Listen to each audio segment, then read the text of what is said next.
we talked a little bit about her grabbing the Bident from Thassa.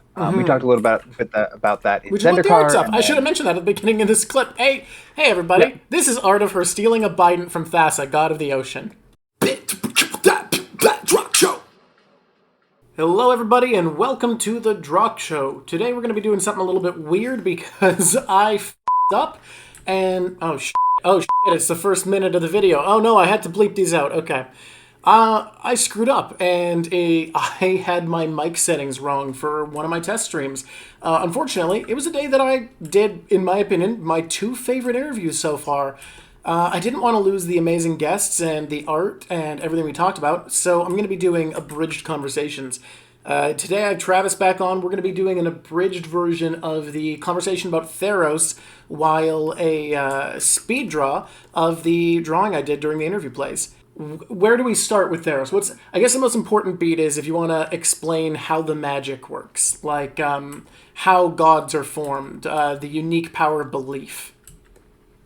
totally, yeah. So the way gods are formed on Theros is very much, literally, as you said, just by belief. If a god attains enough belief, actually, it's not even just God. It's the way the magic works in the plane.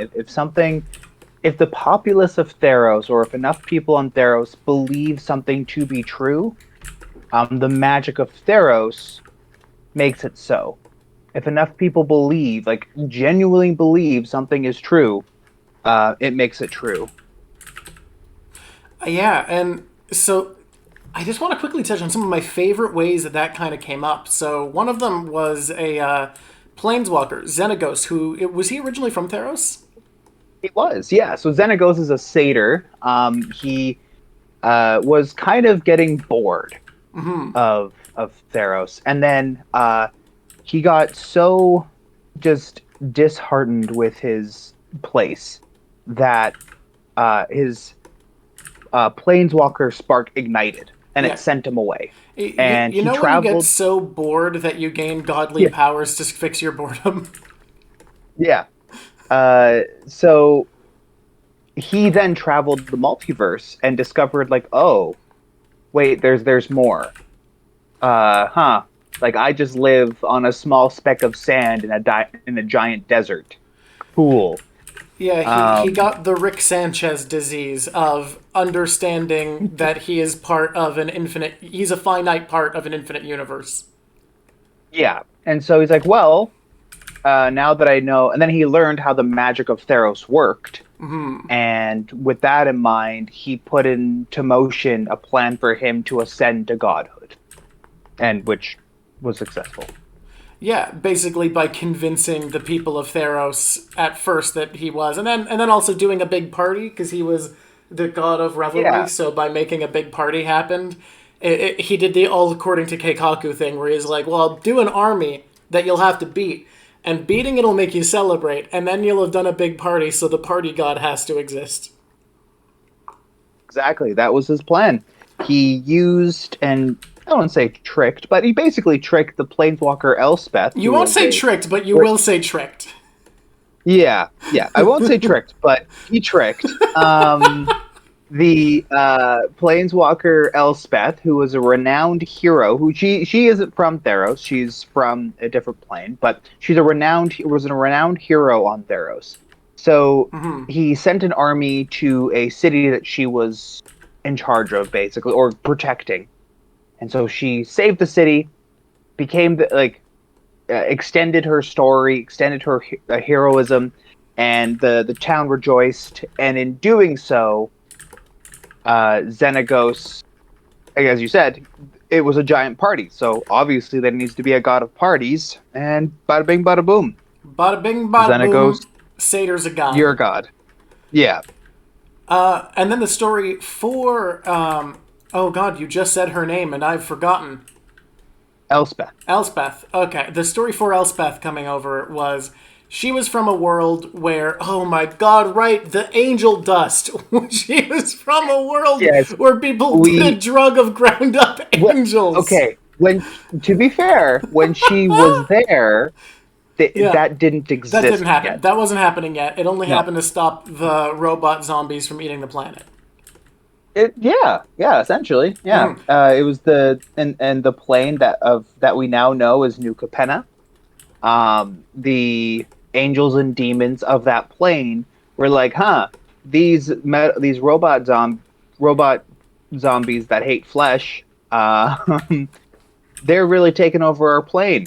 Do you want to team up? And each of them, okay. And then the angels made a deal with the demons. Always goes well Now traditionally. always goes well for the opposite party of the demon. Yeah. Um, Whoever makes a deal with, they say a deal with the devil works out great and everybody should do it, and it's a great yeah, idea.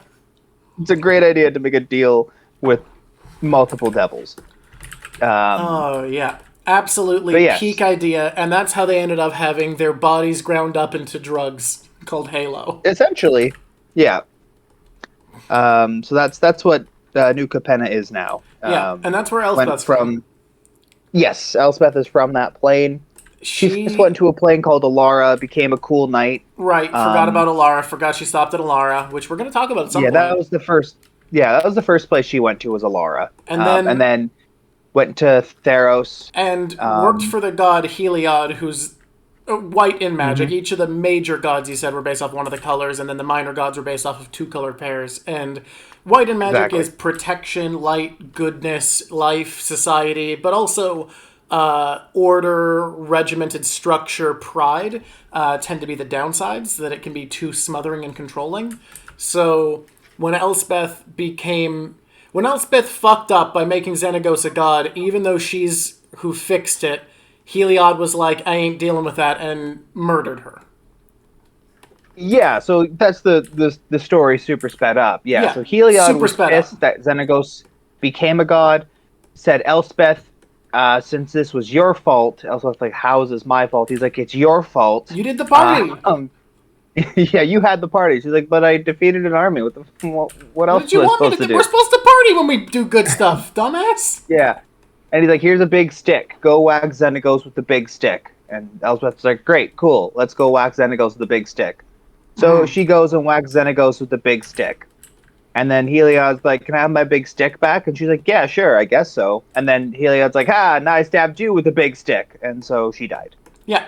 Um, And then, because he was afraid that he was basically afraid of Elspeth yeah, because he's like, she just killed a god. yeah. Interesting. She just killed a I'm a god. god. That's a thing that didn't used to be able to happen. Yeah. So that one's new for So me. yeah. So he killed her, As and you do. her big cat friend. He was very sad about it. A Johnny. Right, I forgot her cat friend. Her cat friend Johnny was there. I forgot. Yeah, Johnny. Yeah, Johnny Yeah, Goldmane was there. a Johnny Goldmane was there. He did things. He helped out. Okay. But then he carried Elspeth's body to the underworld. Yeah, he carried her to the underworld. Then we come back to Theros, and oops, someone left the Yeah. door open. Yeah, basically, it was oops. The gods are starting to hate each other because of reasons. Because Heliod needed to get more control, so he started getting his followers to banish and ban other worshippers of the other gods. And the other gods were like, "Hey, bro, what? What are you doing? What are you doing, my guy?" And then, yeah, and then they started fighting. And then, since they were all fighting, no one was really paying attention to the underworld.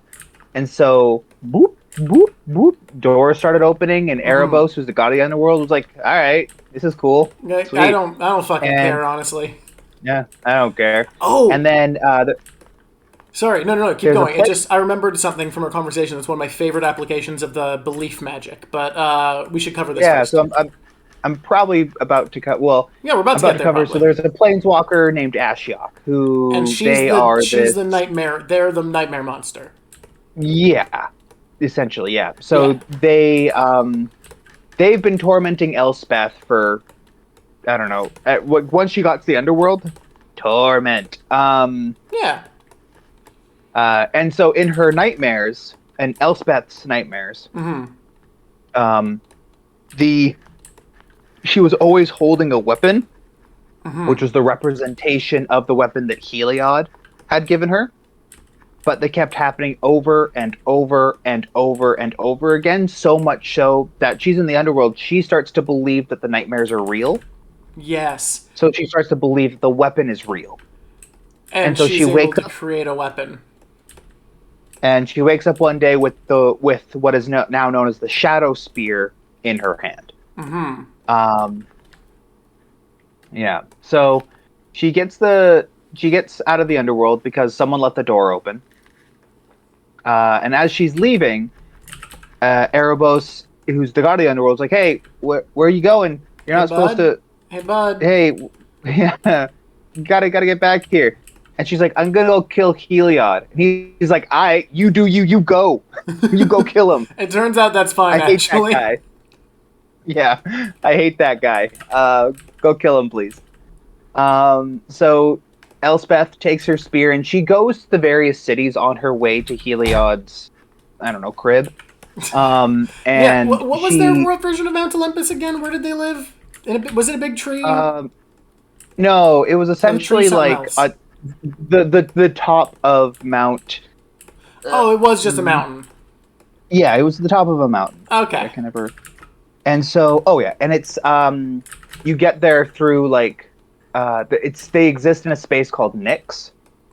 That's what it was, Um, Nyx. so that's where, and she already knew how to get there because she went there before. Yeah. So, uh, she, as she's going to go fight Heliod, she's going to the different everyone she meets. She says this is the real spear. What Heliod has is a fake. Like this is the real one. And so she kept doing that as she, would go and eventually meet Heliod. And actually, I believe I'm mistaken because she escaped like her part of the underworld, but she was still venturing up. And as she was venturing up, she was contacting more and more people. And eventually, when she's about to exit the underworld completely and get to the mortal realm, um, Heliod meets her at the door essentially, and is like, "Ha, I'm gonna put you back in the underworld where you belong and kill you forever." And as he goes to throw his spear just falls apart Ah. because the power of belief, his spear isn't real. She has Oh, the real spear now because people believe. God, it would be so hard for shit to happen on Theros because you'd be like, okay, yeah, I know who owns this house because like I have a deed. I remember I purchased the house, and then like a fucking scam artist tells enough people, yeah, he sold me his house last year, and suddenly your deed isn't real and he has the deed and it's his house now, and you just have like being a charlatan has got to be more profitable and less punishable in Theros than any other reality in fiction. I mean, and that's where the gods come in, though. Oh, The they're gods supposed to will come stop in. that. Yeah, They they're just supposed can't to stop stop it with people a from planeswalker abusing, because they're too good. and they're too powerful. Like Yeah, planeswalkers are inherently more powerful than any mortal. yeah, And they used to be gods until the mending. yeah. Um, And even that's now, fun. like to highlight, when you're playing Magic, you are playing as a planeswalker, and the cards you're using are creatures and spells you are binding to your will that you've met in your adventures. And like the cards that are planeswalkers, they don't die when they are destroyed. That's the planeswalker saying, "Hey, it's getting a little too hot in here. I'm a head out."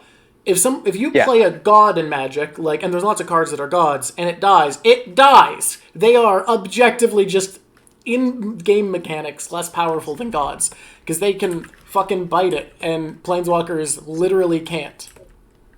yeah. Like, if a So planeswalker yeah, gets that exiled, they're removed from the game. That's you just lost their number. That's all. yeah, yeah. Or like you said something and that you really offended them, and they're like, "Nah, nah, Nah, we're." bud. Although there is the spell Despark, which you'd think if anything was killing a planeswalker, it'd be that one. So maybe. I mean, flavorfully, yeah, flavorfully. That's your opponent stabbing your planeswalker and killing them, or you Yeah. killing your opponent's planeswalker. Yeah, There. so Sorry, what were you gonna say? I was going to continue on with the story, All but right. essentially, she presents her spear to Heliod's throat. Heliod goes, "Okay, I give, I give, I give, I give. Please, I please don't don't want to murder die." me. She's like, All right, cool. And Cool. Erebos is behind her going, good, good. Let the hate flow Uh, through you. yeah. And so Elspeth says, cool, you're a dick. I'm out. And so she planes walks away. But little did she know, as she was escaping from the underworld, the god of fate, who is Clothis, Oh, okay. um, she sent a person after Elspeth. Because Yeah. Clothis is the god of Right. fate, right? It was She didn't Elspeth's want someone to fate to escape death die. because that was their fate, so she made a Yeah. fake planeswalker, if I remember correctly. She made a being like a human, Yeah. which she had never really done before. Um, and then when Elspeth planes walked away, the being couldn't, wasn't really a planeswalker. So he got so upset and so mad that because he couldn't chase Elspeth, he couldn't fulfill his fate. Thus, he was going against his god and his creator. So he kind of had this really, and again, I guess it doesn't take much to ignite a spark because he Yeah. was so sad and depressed that his whole purpose is meaningless now that his spark ignited. So he was such in an utter depression that his spark ignited, and he is now traveling the multiverse, trying to find Elspeth to bring her back to the underworld. Which sounds like kind of just a fun road trip movie that's going to be happening for them. And then Yeah, they're going to yeah, become friends. it's the classic teen quest movies, where Yeah. the teen usually gets like a mission, like they have to make it to a party, and then the whole bunch of shenanigans happen along the way. Now, there's one last thing I want to go over for this abridged conversation, which is because it's going to be on the thumbnail, I don't want to have clickbait. Travis, why is the fish so thick? You can blame a French artist for that one. Yeah. So Kiora, if you look at all of Kiora's different arts, the crashing wave, I believe is one. Yeah. Well, Um, well, a thing I've always known, like, I have a Kiora card, and I was looking up reference to the episode, and I'm used to Kiora looking a certain way, where generally in Magic, the most of the women, with few exceptions, are like a fit, kind of muscly, normalish looking woman with like not idealized, but like the proportions that are. This is what most people would call a hot lady, like normatively attractive, but not exaggerated. It's not like a metal fantasy cover with tits the size of their head or something like that. Like it's just fit ladies yeah, with big shoulders and normatively attractive bodies. Tend to be most women in Magic. And then I find yeah. one piece of reference art. So Kiora, Yeah. Master of the Depths, pretty normal. And then you look at Behemoth Beckoner, pretty like A little bit thicker, conventionally like attractive. kind of Yeah, wider hips than her little bit first thicker. appearance. Her first appearance, I think, is very lithe compared to most women in Magic, and then she becomes more of the Yes. normal, like fit buff lady in Behemoth Beckoner. Yeah. And then we get to a card that was released exclusively for Magic the Gathering Arena, the Yeah, online client. yeah, And its name is Kiora the Tide's Fury. Now, you could argue that it's perspective. Like you, the other art seemed to be further away, and this art seems to yeah, be close up. you could But argue, you could argue you, that, and we yeah, see partially under the water, so we have a lower angle, so maybe it's emphasis, yeah, exactly. but it certainly does look like. Yeah, Despite being a fairly yeah, buff lady, she's got hips that are 50% wider than her shoulders, is what it looks like. yeah, yeah. It's the classic. It's the internet meme. It's the mommy. Yeah, This isn't it your ordinary is. Kiora. This is Kiora presented by Pixar.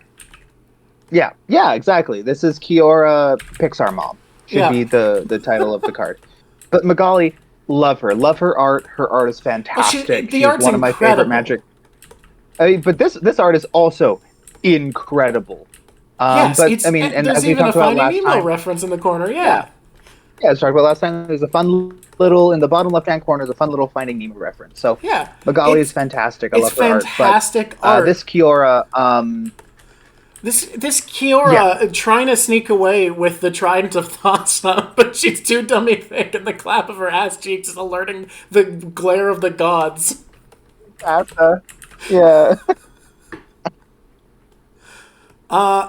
I only find it so But entertaining yeah, because of how like toned down and not over the top most of the people are drawn in Magic art. And we talked about this a bit on the original stream, where there's character transformations and changes over time with their appearance. Like you have Rada going from, I think I called her like a coked up roller derby girl at first, to being like a rugby center in her modern incarnation.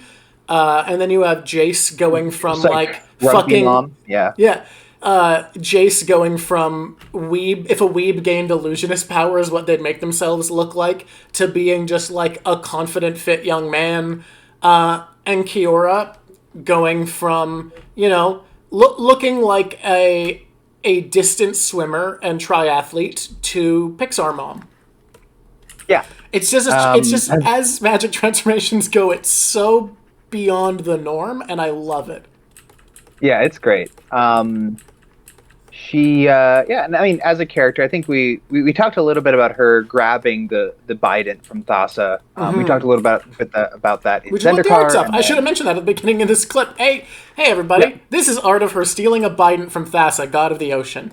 yeah, no, this is and the interesting thing about that is yeah, she literally stole the Bident because she heard it was a great way to like control sea creatures, and she was looking for a weapon to fight against the Eldrazi in Zendikar. I guess she was like, well, they have tentacles, so clearly something that can command a squid is going to work.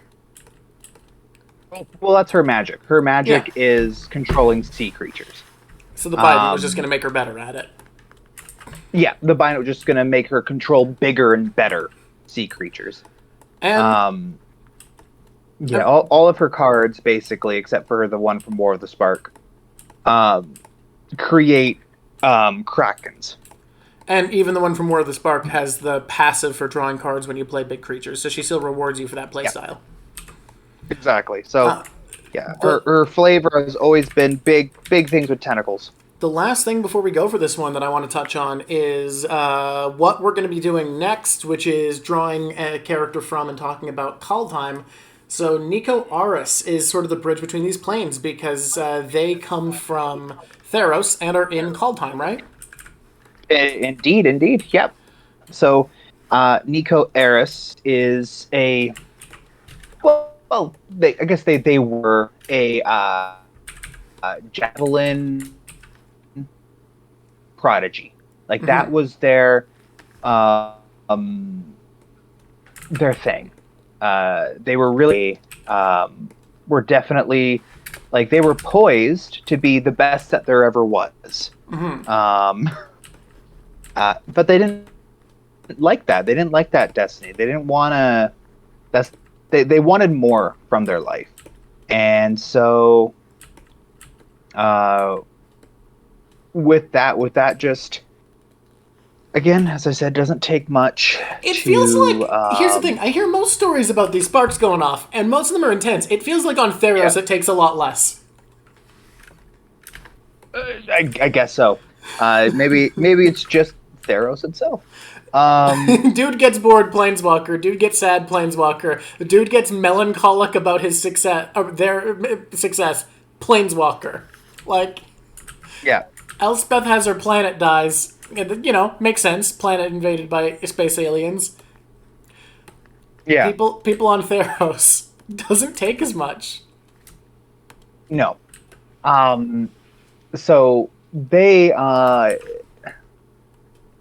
so when they planeswalked, because they heard these stories of all these heroes and these protectors of people, and they're like, I want to do that. That's me. I want to do that. But their destiny said, nah, you're just going to be a great athlete who throws a javelin real good. And they're like, no. You gotta throw the stick real good. Nico, I don't want to throw the stick. I don't want to throw the stick. And then they this is the inciting incident is that they purposefully lost an event. Okay. They purposefully lost it. They didn't try, and they realized that they could do that they had control or whether they won or lost. And so that really, to them, kind of signified that they were the controllers of their own fate. I do So like that. I will say it sure does feel like planeswalkers on Theros require a lot less push.